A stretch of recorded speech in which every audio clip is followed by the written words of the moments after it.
we go. Now we're actually live at the Hive. Hey, everybody. Hey, everybody. Wait a second. Let's do that. Welcome to Live at the Hive, episode 24. I'm Dan Adelko. This is Courtney Castle. And Matt Stefanich. All right. And today we've got a full agenda. I keep messing with this. Don't mess with it. And I'll turn off the effects now. So the first thing today, I'm just going to do this. So here we go. So today one of the things we wanted to talk about, because this is something that has been actually for the last couple of weeks, we've been working on quite a bit, is actually creating a website funnel, which I think quite often sounds like it's a cold calculated kind of thing. Yeah. And in fact, it's not. It's it's a way to, we talk a lot about storytelling and like how do you tell a story with this content, whether you're B2B or B2C.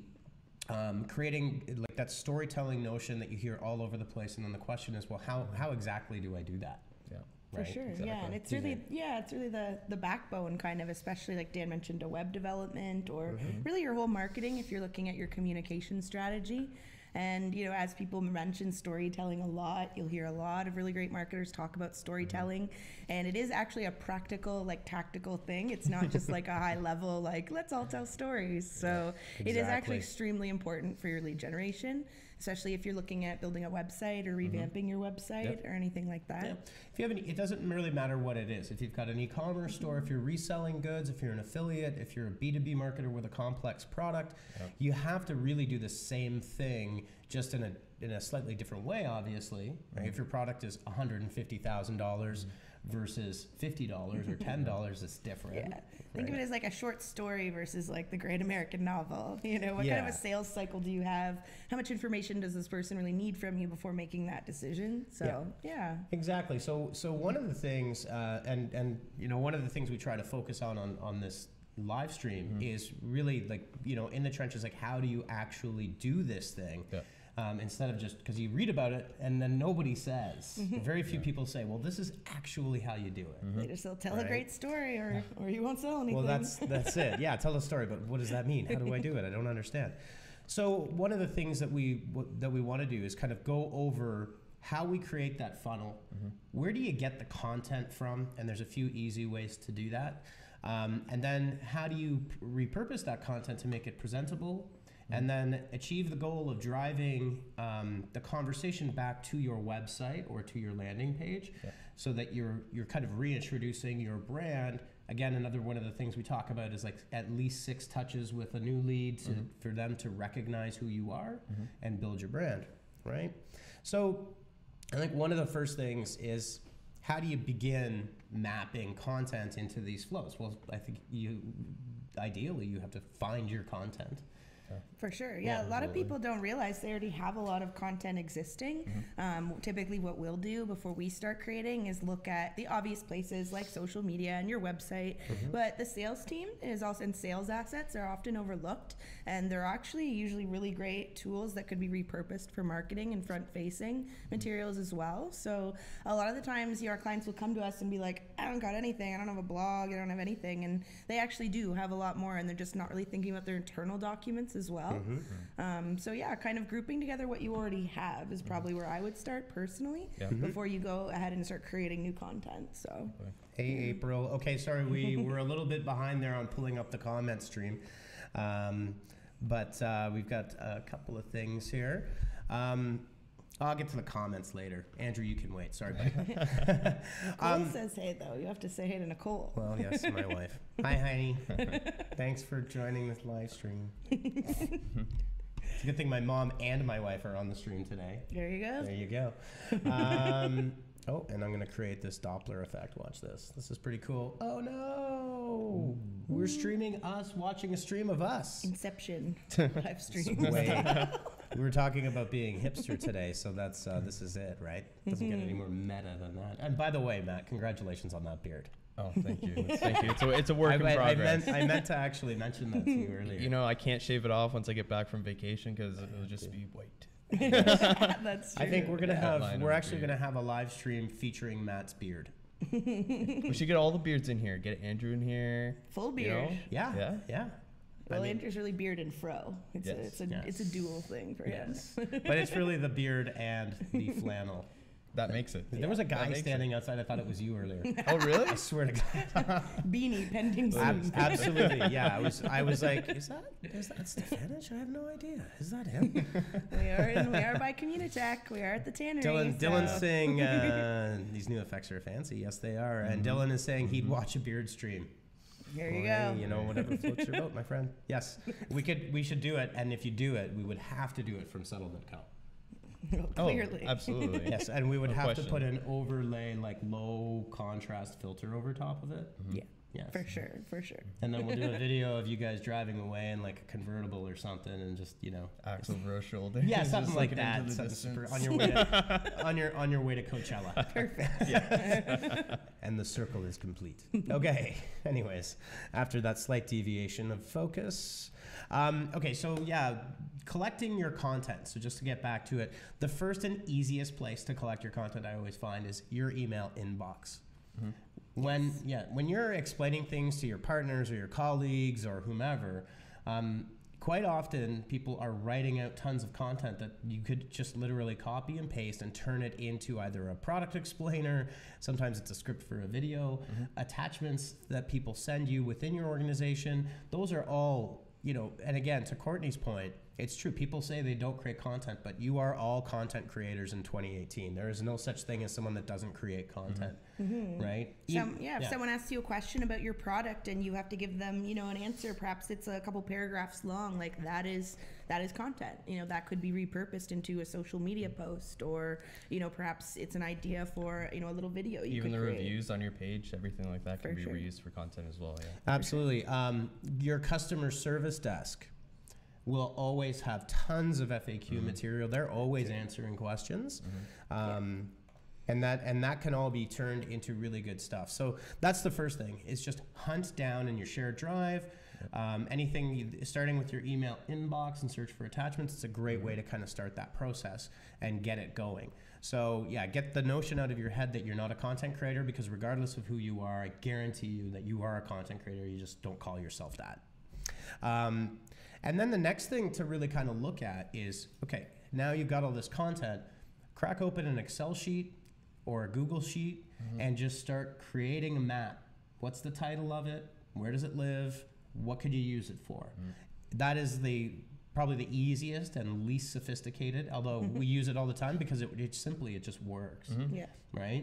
It's also easy to share with other team members, because obviously, like if you're working in the digital space, some people are a little more tech savvy than others, but most everyone knows, how an Excel spreadsheet works. So it's great for just anyone on the team, whether they're technical, a copywriter, a designer. They can see their asset library, so to speak, from the get-go. And then once you do have this kind of list of assets that you already have, you can start picking out like where you're thin. Perhaps you cover one of your services in depth a lot, but another one of your services you don't really talk about or have a lot of assets around. So you can start to see kind of where your holes are in the story, so to speak, and focus on like that's where you would start creating new content. Absolutely. And again, you can repurpose and put things together and rip them apart. And then when you're in that Google sheet, whether you're working on it independently because you're a one-person show or you've got a larger team using Google Sheets, just get it all in there and then start to imagine a conversation with a customer, right? Just imagine what you would do if you were at a cocktail party and someone walked up to you and asked you what your business was doing, right? And then how would you approach explaining your product or your service, and then really try to walk through that narrative. And then you can use that same spreadsheet to do that. It's like a little script, right? Yep. And then what you can do is very simply start attaching your content to the areas of that normal, organic human conversation that you're having. And again, this is low fidelity. This is like you don't have to be a marketing genius to do this. You don't have to have any experience at all. Yep. You just have to know what you're talking about. Yeah, and if you're a marketer and you're on your team and perhaps you're not as close to the sales process, one of the things I like to do is that either, go to the entrepreneur, who is like the person who's the kind of face of the company, who's always speaking about it, who's always talking to people at those different levels, or the sales team, if your company's large enough to have like a sales team, and ask them just like, what is their chase process? Like when you talk to a lead, where do you start? you know, you don't, you know, like you said, when we equated to dating a lot, you know, you don't go to your first date and say like, how many kids do you want? You know what I mean? Not Like if you want a second date. Yeah, you gotta start a little ways back. Or you're gonna get yourself into a whole lot of trouble if the answer is like 7.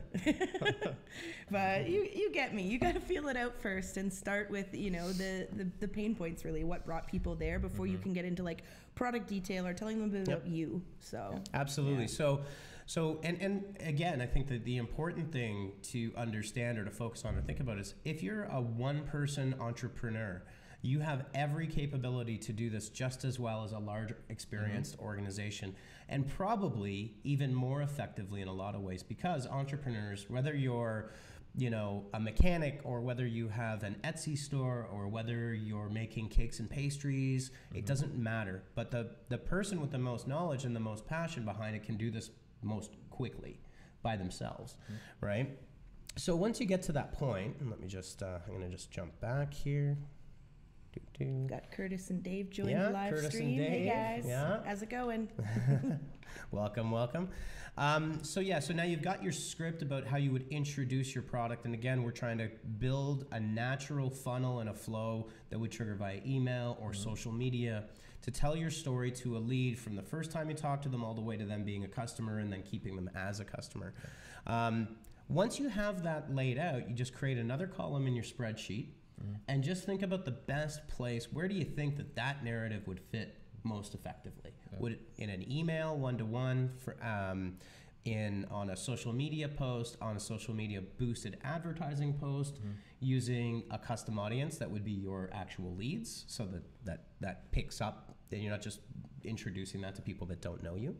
For sure, right? Yeah. And in marketing terms, you guys may have heard of these terms that are like tofu, mofu, and bofu, like top of funnel, middle of funnel, and bottom of funnel. Yep. Lots of jargon. Marketers love jargon, but basically that is essentially what Dan's just explained. That is what that refers to, is that you want to give people information strategically at different levels of the funnel.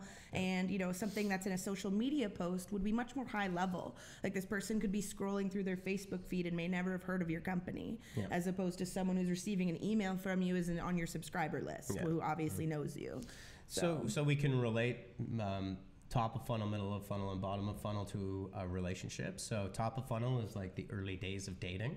The middle of the funnel is a serious relationship, and the bottom of the funnel is marriage, right? So again, you know, you don't want to give somebody a 180-page product specification when they're on their second visit, right? Yeah. They've just filled out like a general contact form, and you send them like the the dossier on your product. Yeah. Exactly. You overwhelm them. So you create that flow and don't overwhelm them. Then again, so we go back to the sheet, and we've got a couple of templates that we can share to get people started on this. And then the next thing, so now you've got a list of your contents, you've got a list of what you want to say in summary, where you're going to share it. The next part is to figure out, what is the email going to read like? What is the social post going to read like? Yep. And what will the page on my website read like? You're saying Bofu is like marriage. She's going to use that in a future blog post. That's a good idea. Love it. Love it. So let's talk about then when people come back to your website. If you're leading them back to a page, so you send them an email, maybe they've visited the page. There are tools like MailChimp, ActiveCampaign, Aweber, Constant Contact, whatever your choice of tool, Marketo, Pardot. The list goes on. The list goes on. Whatever thing you drip, whatever one you're using, they all fundamentally do have very similar features. So it doesn't matter what platform you're using. You can really do similar things.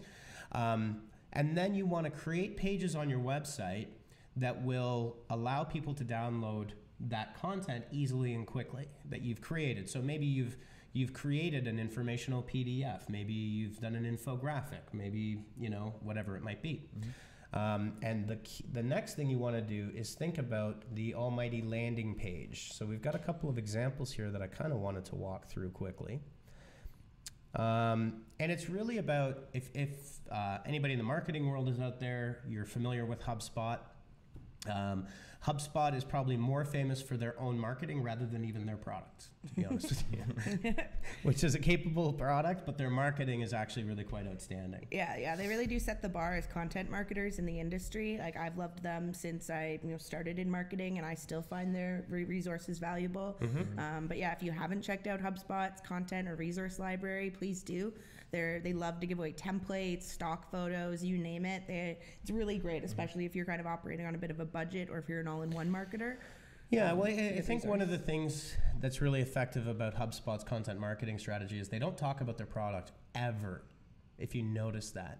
They talk about the why. They talk about what you're going to do with it, because the tool itself is not as important as, like, what you're doing is not as important as why you're doing it, right? Well, they're speaking to marketers, so I think they've kind of gone with the strategy with the you get what they're doing. You know what I mean? They don't need to say, hey, and use HubSpot to do it. They're talking to marketers about marketing. They understand that the implication is that you would use HubSpot to do this. Exactly. So let's just look at a sample landing page here. Okay, and one of the things about the landing page is to keep the message on point with the email or the social media post that you're linking back to. Whether you use a registration form, or if you're sending somebody an email, you could create a variant where it's simply a download and you track the click. Or if you've got the capability, you can pre-fill and progressively profile with more information for that individual. I think the thing to keep in mind here is that this is where your storytelling comes into play. Right? So you don't want to just have a download it now and it just shoot into their downloads folder. You want to start that narrative there. Like, what are you trying to say? Why is this important? Right? So here we go. So this is just a bit of a wireframe, if you can see that there. The second block here down provides insight into the content, the why. Why would this be important for you? Right? And then give them, now the example here is by completing this workbook, but when you're finished reading this template, when you've watched this video tutorial, when you've, any of the above, there's really a lot of different assets, and people, there could be a checklist that you've made that's like an interactive PDF or, everything like that, really. It could be an industry report. That's also very popular in the B2B space, especially. So and you can repurpose things like Statista and certain syllabuses and things from Gartner research that your audience would find interesting, whatever that might be. And again, so give a real clear reason why this download would be useful. Then give them a little bit of a preview. What's the biggest takeaway, or what's the nugget that's going to be in there? Answer their questions in case. So again, this is creating that and maintaining that narrative, because it's a lot easier in a lot of ways to just say, well, here it is, off you go. But again, our goal is, how do we elicit storytelling and how do we actually do it? Yeah, and these sections kind of naturally progress, like they're not randomly chosen which block comes first. Obviously, the above the fold section, or the part that's first visible without scrolling, is called above the fold. Obviously, the most important, that's where you want people to say, like, so what? That's where you want that question answered. Like, why do I care? A lot of the times people, because they're so close to their product and their company, they make a lot of assumptions about people and the level of knowledge they have before they land on this page. Like I said, they could only be like barely familiar with what you do. They could have been forwarded an email from someone. So you're not quite sure how they got there, or if you are, consider that when you're crafting the messaging as well. Yeah, so here's another example with the world's largest mouse cursor from Balsamic. Which I always love, because it's like, here's the gigantic pointer that you can't miss. So again, this is a different type of a page. This is what we would call a squeeze page that clicks through to another location, which is also another valid way of doing this. But again, you have a very similar layout here. You want to match the topic of what the user clicked on, support a secondary headline, keep your narrative happening down here. And again, this could be your portfolio of work, or 10 ways to, I don't know, if you're bakery, if you own a bakery, 10 amazing pastries and cakes for a kid's birthday party who's turning 10 and under, something like that. For sure, yeah. It doesn't always have to be promotional. I think a lot of people, when they think a landing page or a destination page, they think very promotional. It can be educational, and probably should be. Yes. So they get value from it, right? They're giving you something. They're giving you their email or whatever it may be. So You know, you can't just be like the promise of like, my favorite line is like, with all like information and tips. And it's just like, great, but. Yeah. Well, and giving your leads something with no expectation of return is something that people really warm up to very quickly. So it's okay to turn off the promo. It's okay to tampen it down a bit and provide something to them, because that will incite them to want to come back more, right? And when and how. So the other one point about this that I think is really important is like literally all you need are a couple of sheets of paper. Like this might seem fancy to some that don't have experience using it. But that doesn't mean you can't just crack open a ream of paper with a pencil and start to sketch and start to create your messaging, and do that before you start building, right? Because if you don't know what you're going to say, you'll be sitting there forever. And you're going to get worried about the type of blue it is, or how much padding is around it, or, ooh, maybe I don't like that image, but it's all kind of pointless because you haven't said anything yet. Right? Yeah, and also if you're not planning out your content before you get to like execution, you'll probably be lacking in strategy too. And that's where people kind of get into that canned kind of language where they're like, God, well, I need like a block to go here, so let's just put like, you'll love this guide and you'll be making lots of money after you read it, or something really generic. You should be thinking of like, who is this landing page specifically for, and what are their pain points? And like, as Dan was scrolling through the page, you guys saw there's a section about like questions and things like that. And that's like naturally in the sales cycle, you know, if you're marketing to a particular person, like what would their questions be? They're like, yeah, but like, how much does this cost? Yes. Yeah, but you know, how easy is this to implement? Like questions like that, not just general, like, who is your company? You know, depending on the purpose of the page. But. Well, and again, if I had a bakery, for example, or if I was, let's use a bakery example. If I had a bakery and someone that was in my contact database sent me an email because we sent out a recipe or something, and I just answered their question because I know nothing about baking really. Although I worked at muffins like way too long ago, 30 years ago. I was a muffin maker. Yeah, that's what it was called. Is it not around anymore? I don't think so, but it was at like hilarious. 3 M's. It was called Muffins. It was great. I don't know. It was a franchise. Franchise name, or does Dan have a stutter? I wasn't sure. Anyway. Andrew Hassan says hello from California. Well, hello, Andrew. Hey. Thanks for joining. And well, it's warmer there than it is here still. It has to be. It has to be. Okay, so you've got. So sorry, just to go back to the bakery analogy, is if one of my leads or customers says, you know, I tried to bake this cake and I didn't, you know, it didn't turn out the way I wanted to, and I could just shoot back an answer with their solution, there's no expectation of a sale there, but I can guarantee you that individual will probably come back to you because you've helped them with no expectation of reward. Absolutely, yeah. It's the small things that go the distance, to be honest. And if you're just putting information on your landing page that isn't genuine or doesn't help a customer, then it's no good. Exactly. It's not worth the time. No. And then the last thing that we want to think about, once we've got all of that mapped out and created a couple of skeletons for some landing pages, and not skeletons, but templates, because once you get the basic messaging down for the way you want to lay out that page, wherever you're doing it, it's relatively easy in whatever system you're using, whether it's WordPress or Wix or Squarespace, or you've got a custom coded CMS or whatever it is, to duplicate those pages and update the URLs, and then you have a new spot to land to people, land your users to as well. So the last thing to think about is what would trigger, like when do you want, and we already said like where would you want to say it, but when would you want to say it, right? So for example, if you have customers in your e-commerce database that are plus 45 days without a purchase, or plus some X period of time without a purchase, you may want to, you know, just say, hey, you know, hope you're doing well. Thanks for your purchase. Here's a 15% discount code. I hope to see you soon. Or, you know, you can ask any myriad of questions in doing that. And then that's where the final mapping takes place, and that's the automation, which is, when do you want to say it in that life cycle, in that flow, right?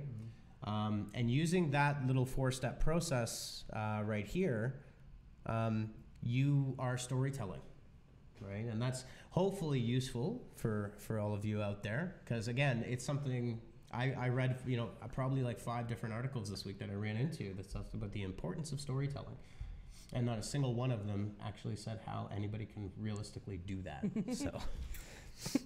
Yeah, and I think in this, I think everyone understands, everyone gets that it's important. I just think it gets overlooked sometimes because obviously, marketing is very, deliverable driven, very fast paced. But if you're going to, overlook strategy for the sake of getting something out the door, then, you really need to consider what you're doing and where your priorities are. So having this story defined somewhere, whether it's a communication guide, like a document, or whether it's just in your asset library as kind of a referral that way. Either way, it's a good thing to have in writing, especially if you have multiple people on your team touching different elements, like one person writing social copy and another writing website copy, things like that, just to make sure that, the story is consistent. Yep. Yeah. Absolutely. All right. Well, we're not bad in terms of our time. Blow right through that 10 minutes. Well, sometimes it's harder to get it all in there, and you think it's going to take 10 minutes. But, and so, Courtney, this is Courtney's. We'll call it Courtney's. This is Courtney's choice. Do we want to do PR and influencer summary and then dive into it next week, or how do you want to? We can just do it. We could just do like a summary. That's fine. We can talk a bit more next week. I just kind of want to give like a teaser for next week's discussion, perhaps. Yeah, maybe give them like how to set up your influencer marketing program. Yeah, but we just wanted to chat a bit. Matt and I, Matt's our public relations specialist in addition to doing some of our digital marketing. So he and I kind of head up the PR programs.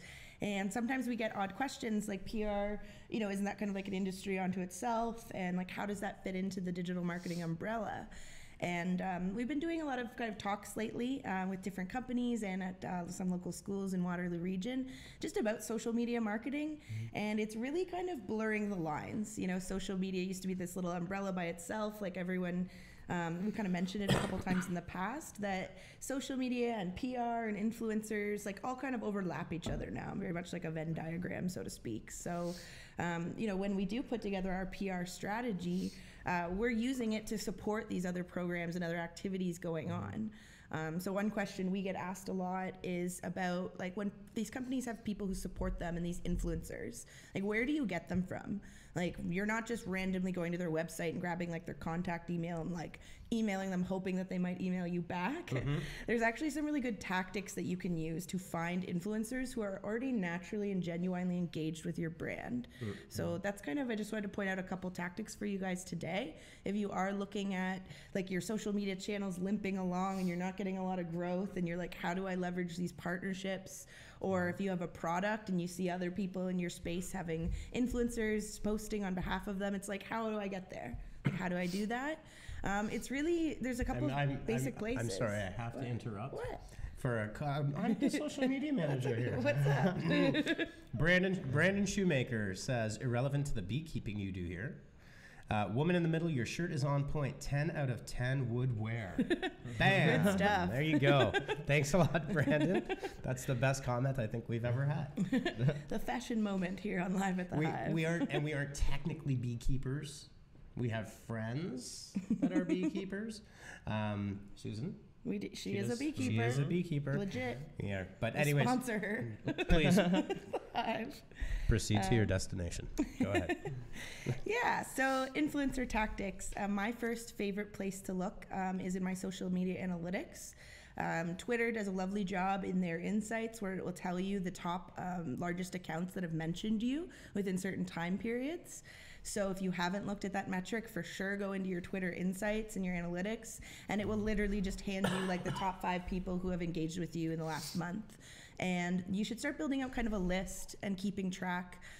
You shouldn't really bite it off as like, I need to have like, 20 influencers next month or 20 PR partners. It's really a long-term strategy for sure. I think it's really key to find these influencers as you go along and start building the relationship with them right from the get-go, rather than, like you said, just going out there and being like, okay, I need 25 influencers by the end of this week, and you're not really forming a relationship with them. You're not like building engagement like strategy or anything along those lines. Yeah, you would most likely end up finding the wrong types of influencers if you were trying to just shove as many into a pipeline as you could. And the world of influencers is a little Wild West. at the moment. There are great influencers. There are also shady influencers. Yeah. Actually, it was P&G and a bunch of other big purchasers that they are spending millions on influencer relationships. They've actually begun auditing the influencers that they now they're paying directly, right? So I don't think you should necessarily edit that, but to that point, I think it's really important to find the influencers that are around your size and that want to work with you and that are hungry and have hustle and all of those things. And if you can get a more prolific influencer on your side because they love the product, then you're winning. It's good. Like, it's not necessarily like Dan's point's not like bigger is better necessarily. There's actually a lot of stats that have come out like this past year that are just about how mid-level influencers are actually a bit more, just because it's like it's more their business. Like when you're a celebrity, like that's your, your social presence is part of what you do, but you're not actually an influencer, so to speak. Yeah. Like some people are, like their full-time job is being a social media influencer. They're engaged. They're part of what are called pods, like sharing pods with other similar accounts, things like that. So definitely consider that when you're looking. And to Matt's point, don't ask them, like come to ask them and start the relationship right when you need a favor. Like start the relationship, get to know them, give them some social media engagement, like community manage with them. I think it's important too to kind of underline it being a natural process. Like you don't just pick the influencer and message them right away and give them a proposal like, hey, like share this, I'll like you share that. No, like just naturally engage in their content, leave a comment, reply, retweet, quote retweets, also a really good one as well. And just naturally building it. Well, and one thing that, and we talked a little bit about this, I think it was last week with the Snoop Dogg stuff, right? And that was literally just a random outreach.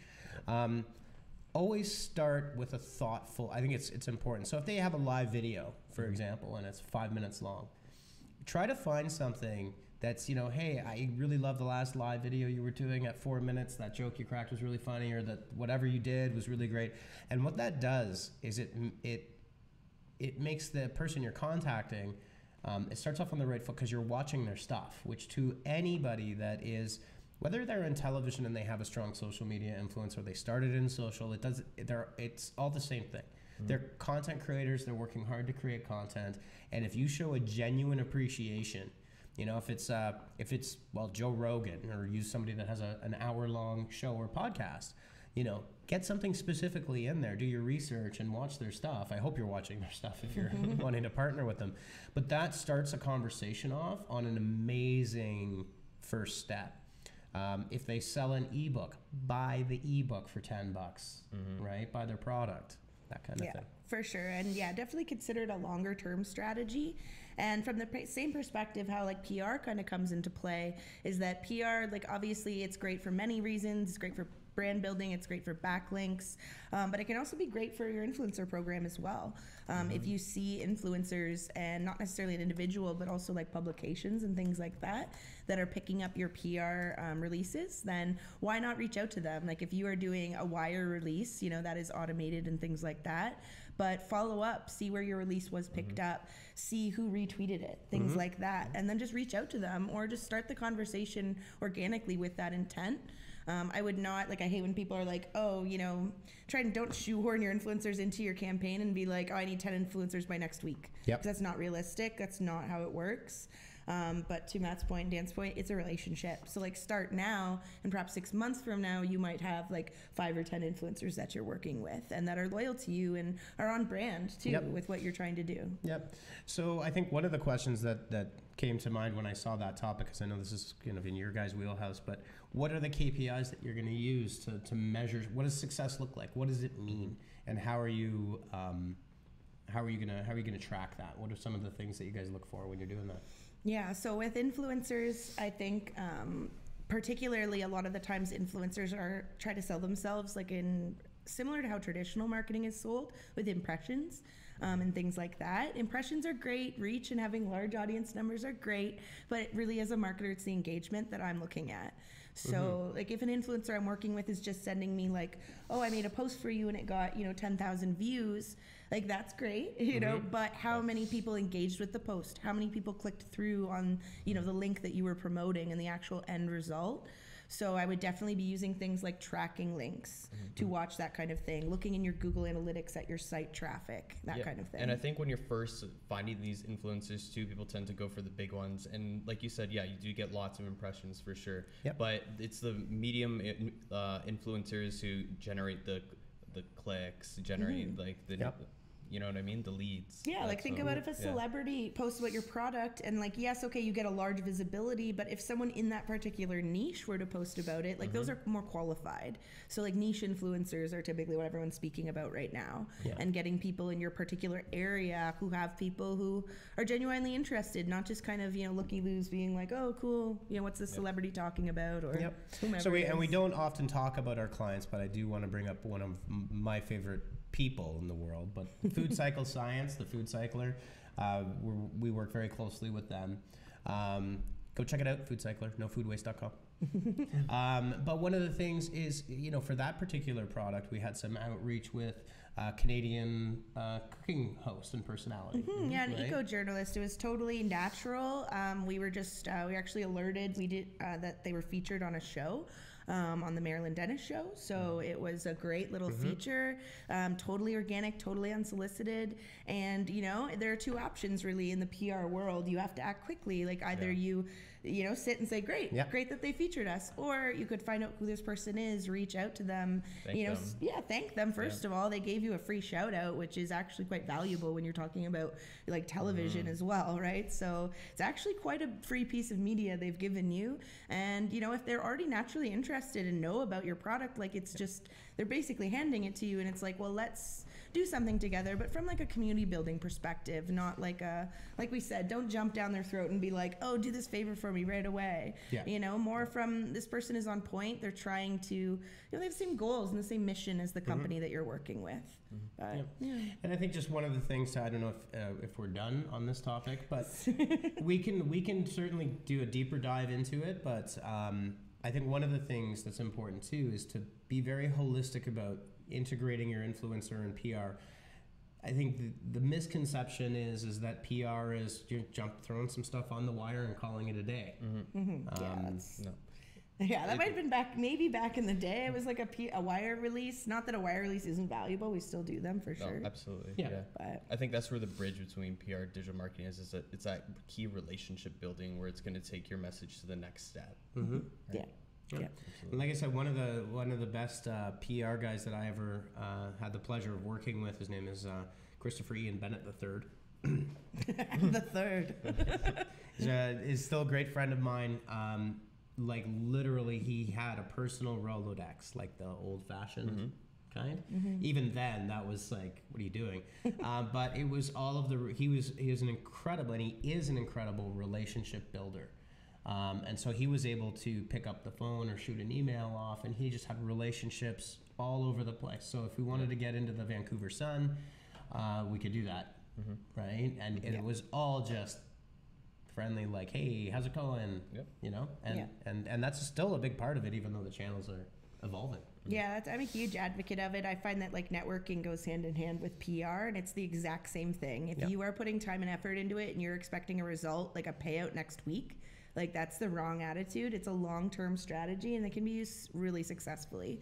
Like perhaps someone you meet today, you foster a genuine relationship with them, and maybe 10 years from now they help you out and open an opportunity or something like that. It's not necessarily like an instant gratification kind of a situation. It can be disheartening, but I think that it's a great long-term strategy complement to the shorter-term things you can do. Yeah, absolutely. Okay. So now we are at What's new? Alrighty. We got a few things, but leading off, we got Google updates their search algorithm. So it's the brand core search algorithm, and they released this last Monday on Twitter. Basically, it's going to be rewarding sites through the algorithm that haven't yet been rewarded, and Google basically says it's going to continue to improve the overall site quality and of the search engine. Yeah, that's right. So always one of our favorite topics, and always something that's always been of great interest to me personally, is I love search. It's a very complicated thing, but it's really neat. So yeah, this broad update only happens a couple of times a year. It's actually confirmed in this thread here that we've got up on the screen. Amusingly enough, Danny Sullivan, not amusingly, but he actually founded search engine Land, and now he works at Google. So he's actually what Matt Cutts, if you're familiar with Matt Cutts, in the world of SEO, he was the liaison to the public from Google on the inside, and that's now Danny Sullivan. So it has been confirmed that, so there's a focused update almost daily, and that's Google Caffeine, so that stuff happens. But these broad updates, these broad algorithmic core updates only happen a couple of times a year. And what Google has been explaining, and there's tons of threads about this, so SEOs are very, you can see, talkative about this, and that's only the one thread. Is that this is not, if your search rankings have dropped, or this one is much more about rewarding sites that were not being rewarded, but that were passing all of the right signals, right? So, what Google says is, well, there's not much you can do except improve your content, which is what they will always say. Google will never say anything more than that. Just keep working on that great content and you'll be rewarded, right? I think one of the things that's important is for you, if you're in, and it doesn't really matter because app downloads are also really often search driven as well. But what you can see here up on the screen right now is what's called the SERP volatility for the last 30 days. So that sounds fancy. This is from SERP volatility. Well, the search engine result page, they can be really volatile and jump up and down and change, and people lose their minds because their businesses can be affected by it. And so what this tool from SEMrush, which is a great tool, is called, this is the SEMrush Sonar. So you can just Google SEMrush Sonar. And what it does is they're measuring via their index through a number of categories listed over here on the side, right? But number one, what is the amount of volatility for your category? So look at news is at an 8.5, right? And it still is. Overall, that's at 3.8, so that's like, you're good. That's nothing crazy, but look at what was happening a couple days ago. Home and Garden 5.0. Yeah. Home and Garden. It's be a seasonal thing. Yeah. But when you have, so sports being at 8.5, so there's a couple of things that you can kind of glean from this. I guarantee you, and Google has been ducking under the radar of all of the Cambridge Analytica, fake news, how much info do you have on us, that as you can see, the news and sports categories have been very volatile, so they are purging a lot of stuff, absolutely. So if you're seeing, but I think the point about this that's important is if your business, well, almost always, if you've got a good search footprint, search will be one of your top lead generators or revenue generators. Absolutely. That's kind of always the truth. So if you see a lot of volatility in your rankings, or if you've been de-indexed, or if you have something and it's happened recently, well, guess what? You were part of the broad core algorithmic update. And you either have to adapt and make changes, but you should be tracking using this tool so you can see what's going on. For sure, and you can see the results of some of that, like where if you're like, oh, I need to check this, where should I check it? Like look in your Google Analytics, look at your organic search traffic, see where that's coming from. Organic search traffic can be, we've seen it be the #1 lead driver for a lot of clients, B2B and B2C.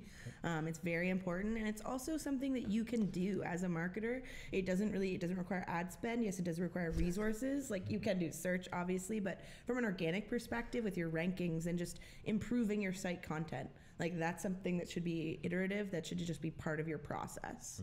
But yeah, that's definitely something you could a simple thing to double down on if you are kind of limping along or if you've been deranked recently. So yeah, well, even if you see if you're not tracking your search engine rankings because it's not a priority for you, one, start doing it.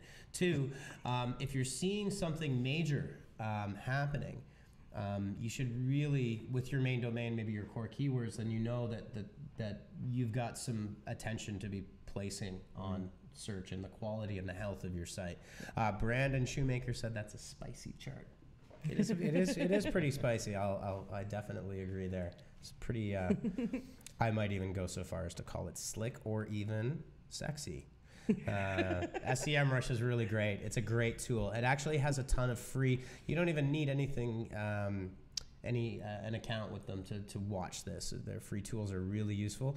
Oh yeah, and the other thing I wanted to mention on just this one here is, again, Google mobile first. You can see that mobile is actually, if you were to dig into this, the mobile rankings were affected more than the desktop rankings, which is in line with Google mobile first. And again, think separately about your mobile presence versus your desktop presence. Yep. If you're thinking, how can I improve my website, as you're listening to us and being like, crap, I got to think about my website. Think about your mobile presence. If that is something you have not considered at all, another kind of a, Dan hates the term, but like low hanging fruit, like a simple kind of a, no, that's a very synergistic saying that I like. Some of my favorite business speak terms. But yes, definitely consider your mobile experience. Just check out your website on your phone. See what it looks like. Yeah, and I certainly hope that regardless of what you do for a living, that in 2018 you are not thinking, oh crap, I have to update my website. That's really not the way you should be thinking of the world, and I hope that that you do care about the words and things that are up on your website. Cool. So next up, people are starting to tone down on targeting people through third-party services, and they're actually using their own customer data, which has proven to be more effective. Yeah, so this one leads right back to good old all of the Cambridge Analytica issues, that a lot of that data, Facebook was matching up your data with third-party data. That's how they were able to say, what's your average salary, so they can go to mortgage brokers and find out actually how much your home is worth, and they get that accurate data. So all of that stuff is the stuff that is being hammered down pretty hard. But the one thing that isn't, because it's your data, and that they're probably going to add additional checks and balances to ensure that nobody's putting in other data and those, but it's your custom audiences, and we talk a lot about the custom audience building and remarketing groups and tailored audiences, whatever the brand Yeah, they've is. said they're actually just going to implement like a similar to like the Cassell check, that if you've ever, like in your email platform, if you've ever uploaded a new list, like a CSV file, and it makes you check those boxes that are like, where did you get these from? Is this legit? Sign your name to this. Apparently I've heard that that's going to be similar to custom audiences, which just kind of makes sense. Yeah. So that if you are uploading a list of people that are your contacts, like where did you get them from? So Right, and this reinforces our kind of mantra that you should always be building new leads and remarketing to those leads, developing those relationships. And then really, the process is, don't go, like I said, unless you're Heineken or Nike or, someone major with a huge Expedia with a massive advertising budget, do not try to play in the big leagues with our audience targeting. It often will blow your budget. You should be more targeted rather than less. And then in this workflow that I've got up on the screen here, I don't know if it's easy to see or not, but I'll just zoom a bit so it gets a little easier. This is really what it is. Prepare your data. There's a template on all of the platforms. You can export your customer list, import it into that template, upload it. Facebook, Google, Twitter will all match the data. They will give you a percentage that they've been successful. It usually takes a day or two, depending on the size of the list. And then your custom audience is created, and then the original data file is deleted. And I'm pretty sure that Facebook is now doing that. I'm not questioning whether they ever did, but some people do question that. Are they including lookalike audiences in this when they're speaking about your own, or is it specifically just custom audiences? Well, this particular article is more generic and not Facebook focused, but yeah, in your lookalike audience is actually the next smart step to move out, right? I just wonder whether that would be considered, you know what I mean, like third party, so to speak, whether just because it's a mimic, it's a lookalike of, you upload your client list and then you ask Facebook, for example, to find other people similar to this. So I don't know whether that would, is that a gray area, whether that would count as a client list, because technically they are not your customers, they're not your subscribers, but they're similar to them. So. Oh, we've got John Tyler just asking a question. How come you guys don't live stream on YouTube? Well, we are right now. We're on Periscope. We're actually using a tool called Restream.io, which gives us a GeekSpeak, our custom RTMP server that we can then... What? I moved back. Courtney just got punched in the face with a tech term. Whoa. RTMP is the format for a live stream, and no matter where in the world you are. Anyways, it allows us to get around this Facebook. Facebook Live is just one of the channels, but we do go to YouTube, 2 channels on Periscope. Yep. We haven't gone live on Twitch. I just don't know that it's necessarily the right place, but I know that we've got an article that maybe it would be the right place. Maybe we'll have like a gaming episode. We'll have Andrew and April and Dan game for an episode. Yeah. Yeah. And Kelly's Gearing is saying the bee looks like it's from Invader Zim. Well, guess what, Kelly? You're the only person that has ever made the connection. It is, in fact, truly inspired by Invader Zim. You are so happy that someone's recognized No, it's this. true. And there's a very there's an early version. There's a very early version, an older version, where it's actually even more. So the bee has been gentrified. It is now consumable by all people, not to look a little weird. There is a version, and I promise you I will post it up, of, the genesis of the story is that back in 1999 and 2000, when I used to talk about social media and like just digital marketing, like using the internet for things, people would look at me like their eyes would cross. They would they would collapse. They would walk away. They would cry. They didn't know what the hell I was talking about. It was a really, really difficult kind of life that I was living for many years as a software developer turned into a digital marketer. So anyways, my friend Fraser, when I lived in Vancouver, we used to talk about Invader Zim all the time. And he is an amazing artist. And he made me this bee, but its mouth was stitched shut and its eyes were like going 2 different directions. And actually the antenna, I think, was originally as if someone had, like, the minute you said digital marketing to somebody, it was like you punched them in the face and they were confused. And that was the original. Now Benny B is the bee next door. Right? Yeah, but now he's happy. He's mainstream bee. He's mainstream bee. He's mainstream bee. So anyways, that was a really long explanation for one simple comment. But you got super excited. I get very excited about people getting those references. So thank you, Kelly. That's much appreciated. And Andrew and April are down for a gaming episode.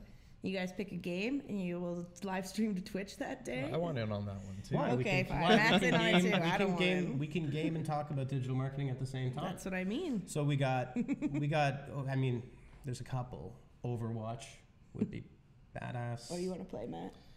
I'm down for anything. Overwatch is good. I mean, Zelda Breath of the Wild is an amazing game that I don't even know how far I am into this thing. It's like I still haven't beat ending. it. I don't want to beat it. Not yet. Are you playing it? Yeah. Oh, I beat Here we everything. go. I just have to, Episode's over. We're just going to talk about video games. Kristen and I are just going to play Mario Kart, right, Kristen? Yeah, so Zelda Breath of the Wild was like, every time I do something, I just finished Eventide Island. Have you gone there? No, but I've seen it and I really want to try it. But there's a DLC hard. like that too. It's the... Took 2 weeks. Took me 2 weeks to figure it out. There's a ton of tricks in it. Well, basically what happens, okay, so let's totally just wrap this. You're Zelda and you go to the island and then one of the Hyrulean gods takes away all of your belongings and you have nothing. The first trick is but you have to be careful. I have to go back and redo it. You can drop some of your weapons and then you'll have weapons and stuff. You can do weapons, bows, shields. I've seen this. Yeah. Okay, but the problem is if you use a good weapon, it gets taken away from you when you complete it successfully because you get all of your other stuff returned. So I gotta go back and do it, but it took forever. Anyways. This happened. I brought this on myself. This happened. Always done for a good game of Mario Kart 8. I can bring the Switch in. The Switch, the Switch will hook bring right. both in. There you go. The Switch will hook right up. Yeah, we could put both on here and do head to head. We got all the streaming equipment in the world. Skyrim. Yep. Oh, Brandon, would you be willing to do a team up with Nicolas Cage and have him say, "Not the bees, except these"?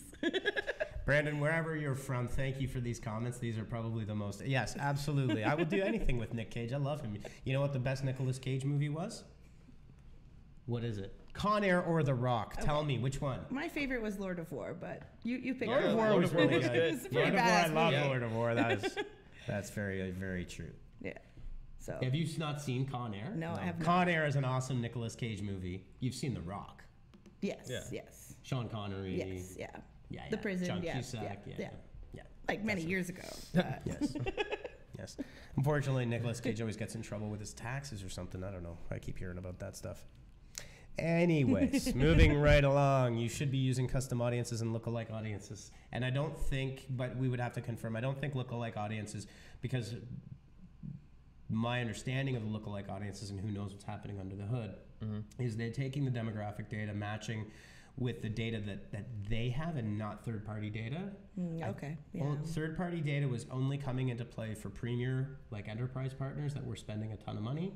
Okay. And through their audience targeting features, like if you were to say income level or profession and that kind of thing. Okay. So there you go. What do we got? Oh, next up. Next up is using Twitter to dominate search engine page results. So people are using top performing tweets and adding that to a carousel on Google, as you can see on the screen there.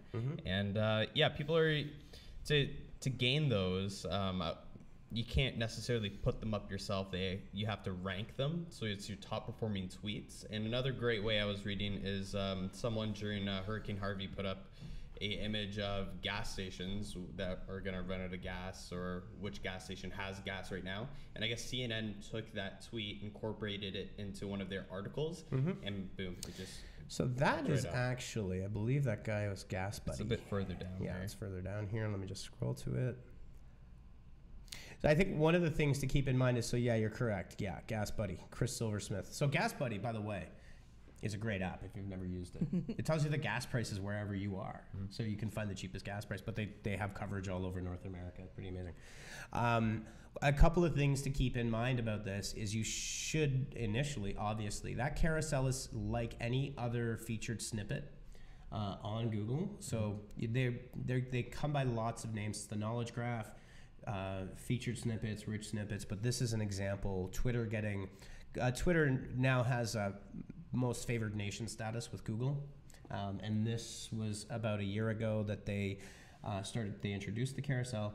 To get your carousel, there's a couple of ways to do it.